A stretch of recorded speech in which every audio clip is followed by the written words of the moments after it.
اور بے شک ہم نے حصول نصیحت کے لیے قرآن کو آسان کر دیا ہے، تو ہے کوئی نصیحت حاصل کرنے والا؟ بسم اللہ الرحمن الرحیم۔ شروع اللہ کے نام سے جو بڑا مہربان اور رحم کرنے والا ہے۔ السلام علیکم ورحمۃ اللہ وبرکاتہ۔ کیسے ہیں آپ سب؟ میری دعا ہے اللہ تعالیٰ سب کو صحت و عافیت کی بہترین حالت میں رکھے۔ اللہ تعالیٰ آپ کے گرد گھومنے والے ہر شر کو خیر میں بدل دے، آمین یا رب العالمین۔ آپ کو تھمبنیل سے ہی پتہ چل چکا ہوگا کہ آج ہمارا ٹاپک کیا ہے۔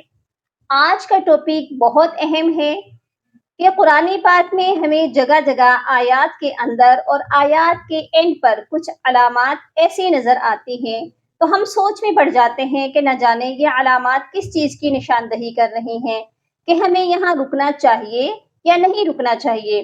فار ایگزامپل میری اسکرین پر یہ لکھا ہوا ہے وَيَقْبِضْنَ،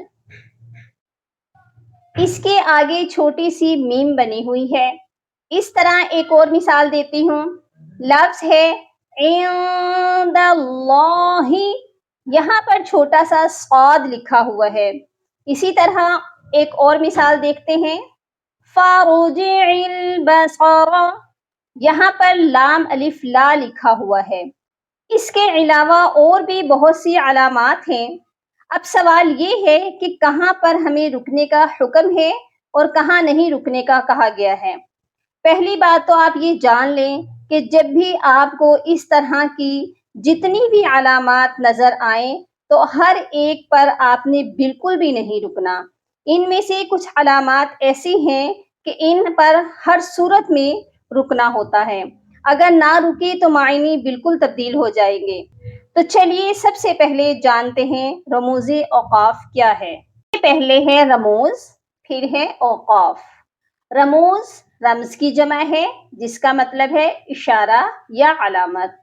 اوقاف وقف کی جمع ہے جس کا مطلب ہے رکنا، ٹھہرنا۔ رموز اوقاف ایسی علامات جو ہمیں وقف یعنی رکنے اور نہ رکنے کی معلومات فراہم کرے رموز اوقاف کہلاتی ہیں۔ اس کا مطلب یہ ہوا کہ رموز اوقاف کا مطلب ہمیں قرآن پاک میں رکنے اور ٹھہرنے کے اشارے دیے گئے ہیں۔ جس طرح آپ نے اکثر سفر کرتے وقت روڈ پر دیکھا ہوگا جہاں پر آپ کو سگنل یعنی اشارے نظر آتے ہیں جن کو ٹریفک کے اشارے کہا جاتا ہے، جس میں ریڈ لائٹ ہمیں رکنے کا اشارہ دیتی ہے اور اسی طرح یلو سگنل اور گرین بھی ہمیں چلنے کی تیاری اور چلنے کا اشارہ دیتے ہیں، اور اگر ہم ان سگنل کو فالو نہیں کریں گے تو خدا نہ خواستہ ایکسیڈنٹ ہونے کا خطرہ ہوتا ہے۔ اس طرح قرآن پاک کی تلاوت کرتے وقت ہمیں کہیں ٹھہرنے اور کہیں نہ ٹھہرنے کے اشارے دیے گئے ہیں جو رموز اوقاف کہلاتے ہیں۔ اگر ہم ان کو فالو نہیں کرتے تو معنی کے تبدیل ہو جانے کا خدشہ ہے۔ اسی لیے قرآن پاک کو رموز اوقاف کا خیال رکھتے ہوئے پڑھنا بہت ضروری ہے۔ آپ کے سامنے میں نے کچھ علامات شو کی ہیں، آپ ان کو دیکھ لیں، ہم باری باری سمجھیں گے کہ کہاں پر رکنا ہے اور کہاں پر نہیں رکنا ہے۔ سب سے پہلے ایک دائرہ بنا ہوا ہے، اس دائرے کا مطلب ہوتا ہے آیت، جہاں پر یہ آیت کی نشاندہی کر رہی ہے۔ اس کا مطلب آپ نے یہاں پر وقف کرنا ہوتا ہے، رکنا ہوتا ہے۔ اس سرکل کا مطلب ہے کہ یہاں پر بات مکمل ہو چکی ہے۔ فار ایگزامپل سورہ ملک کی آیت نمبر 3 ہے، هل تری من فطور، فطور کے بعد دائرہ ہے اور اس میں نمبر 3 بھی ہے، یعنی آپ نے آیت نمبر 3 مکمل کر لی ہے۔ مطلب اس علامت پر آپ کو وقف کرنا چاہیے۔ اس کے بعد دوسری علامت ہے طا، یہ وقف مطلب کی علامت ہے۔ اس علامت پر ٹھہرنا چاہیے، مگر یہ علامت وہاں ہوتی ہے جہاں مطلب تمام نہیں ہوتا اور بات کہنے والا کچھ اور کہنا چاہتا ہے۔ فار ایگزامپل سورہ ملک کی آیت نمبر 6 ہے، وَلِلَّذِينَ كَفَرُوا بِرَبِّهِمْ عَذَابُ جَهَنَّمَ. یہاں پر آپ دیکھیے تو کا وقف ہے، مطلب آپ یہاں پر وقف کر سکتے ہیں اور بعد میں وَبِئْسَ الْمَصِيرُ الگ پڑھ سکتے ہیں. کلیئر ہو گیا؟ اس کے بعد ہے میم کی علامت. یہ علامت وقف لازم کی علامت ہے. اس علامت پر لازمی ٹھہرنا چاہیے. اگر نہ ٹھہرا جائے تو معنی کچھ کا کچھ ہو جائے گا. اس کی مثال ہم ایسے لے سکتے ہیں اردو سے، شاید آپ کو سمجھنے میں آسانی ہو جائے. جیسے یہ ایک فقرہ ہے، بیٹھو مت جاؤ. اس جملے کو آپ اچھی طرح سمجھ گئے ہیں کہ یہاں بیٹھنے کا حکم دیا گیا ہے اور جانے سے منع کیا جا رہا ہے، کیونکہ اس جملے میں نے بیٹھو کے بعد وقف کیا. اور اگر اسی جملے کو میں ایسے کہوں بیٹھو مت جاؤ، تو دیکھیے اس جملے میں بیٹھو مت کے بعد وقف کیا گیا. پہلے فقرے میں نے بیٹھنے کا اشارہ کیا اور جانے سے منع کیا، اور جبکہ دوسرے فقرے میں نے جانے کا حکم دیا اور بیٹھنے سے منع کر دیا. صرف وقف آگے پیچھے کرنے سے اتنی سی چینجنگ سے فقرہ مکمل طور پر بدل گیا. حالانکہ فقرہ بالکل سیم ہے، لیکن کہنے کا انداز بدلا تو فقرہ یا جملہ مکمل ہی بدل گیا. یعنی اردو رموز اوقاف کی طرح اگر ہم قرآن کی رموز اوقاف کا خیال نہیں کریں گی تو آیات بالکل اپوزٹ ہو جائیں گی. سورہ ملک کی آیت ہے، یہاں وقف لازم ہے. ہم یہاں کیسے وقف کریں گے دیکھتے ہیں. أَوَلَمْ يَرَوْا إِلَى الطَّيْرِ فَوْقَهُمْ صَافَّاتٍ وَيَقْبِضْنَ.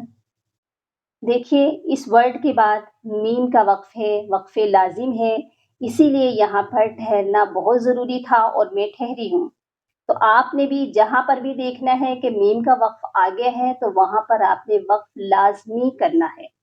اوکے جی، کلیئر ہو گیا؟ نیکسٹ علامت ہے جیم. یہ علامت بھی آپ نے کئی مقامات پہ قرآن پاک میں دیکھی ہوں گی. جیم کا مطلب ہے وقف جائز کی علامت. یہاں پر ٹھہرنا بہتر ہے، اور اگر نہ بھی ٹھہریں، آپ آگے بھی اسی سانس میں کنٹینیو رہنا چاہتے ہیں اور ایسے ہی ریڈ کرنا چاہتے ہیں تو بھی جائز ہے.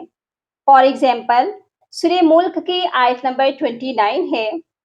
آپ کو پتہ ہے کہ میں سورہ ملک میں سے ہی سب مثالیں آپ کو دے رہی ہوں، کیونکہ اکثر لوگ سورہ ملک کو پڑھتے ہیں اور میری کوشش ہوتی ہے کہ ہر اس جگہ سے آپ کو سمجھایا جائے جہاں سے آپ کے لیے آسانی ہو سکے. تو آیت نمبر 29 ہے، قُلْ هُوَ الرَّحْمَنُ آمَنَّا بِهِ وَعَلَيْهِ تَوَكَّلْنَا. یہاں پر جیم کی علامت ہے، جیم کا وقف ہے. یہاں پر ہم ٹھہر گئے ہیں تو بہت بہتر کیا کہ ہم یہاں رک گئے ہیں. آگے فَسَتَعْلَمُونَ نیکسٹ ہم نے سٹارٹ کر دیا. لیکن اگر ہم ایک ہی سانس میں اس کو کنٹینیو رکھنا چاہتے ہیں تو بھی جائز ہے. یعنی اگر ہم پیچھے سے پڑھتے آ رہے ہیں آمنا به وعلیہ توکلنا فستعلمون من هو فی ضلال مبین، تو ایسے بھی جائز ہے. کلیئر ہو گیا؟ اس کے بعد ہے لام الف لا. یہ والا وقت قرآن پاک میں آپ تو تقریباً ہر پیج پر ہی دیکھ سکتے ہیں. اس کے معنی عربی زبان میں نہیں کے ہیں. اگر قرآن پاک میں یہ علامت آیت کے اوپر شو ہو، جیسے سورہ ملک کی آیت نمبر 2 ہے وَهُوَ الْعَزِيزُ الْغَفُورُ، یہاں پر آیت کمپلیٹ ہو گئی ہے، اس کے اوپر لا لکھا ہوا ہے تو آپ وقف کر سکتے ہیں. لیکن اگر یہ آیت کے درمیان میں لکھا ہو، جیسے تھوڑا اور آگے چلیے، آیت نمبر 3 میں ہے فارجع البصر هل ترى من فطور. تو آپ نے وقف بالکل نہیں کرنا کیونکہ یہ آیت کے درمیان میں ہے، بلکہ ہم اس کو ملا کر پڑھیں گے. کیسے؟ فارجع البصر هل ترى من فطور. کلیئر ہو گیا؟ نیکسٹ ہے، آپ نے قرآن پاک کی تلاوت کرتے وقت اکثر اس طرح کے چھوٹے چھوٹے وقف دیکھے ہوں گے، اس طرح کی چھوٹی چھوٹی علامات دیکھی ہوں گی. ان علامات پر کبھی بھی ٹھہرنا نہیں چاہیے بلکہ ملا کر پڑھنا چاہیے. کلیئر ہو گیا؟ فار ایگزامپل، قل انما العلم عند اللہ وانما انا نذیر مبین. یہاں پر عند اللہ کی بات صاد کا وقف ہے، یہاں پر بالکل بھی نہیں ٹھہرنا. ایک بات اور کلیئر کر دوں، اکثر لوگوں کو یہ پتہ ہی نہیں چلتا کہ کس آیت پر رکوع ہو رہا ہے. کئی بار ایسا ہوتا ہے کہ ایک ہی لائن میں 2 آیات ہوتی ہیں، ایک آیت پر رکوع ہو رہا ہوتا ہے. میری اسکرین پر دیکھیں، جس آیت پر عین کی علامت ہے اس آیت پر رکوع ہو رہا ہے. کلیئر ہو گیا؟ عین جو ہے رکوع کی علامت ہے. اوکے جی، امید ہے آج کا ٹاپک جو ہم نے سیکھا آپ نے بہت اچھی سے انڈرسٹینڈ کیا ہوگا. ان علامات کے علاوہ اور بھی علامات ہیں، انشاءاللہ اس کے بارے میں ہم پارٹ 2 میں ضرور پڑھیں گے.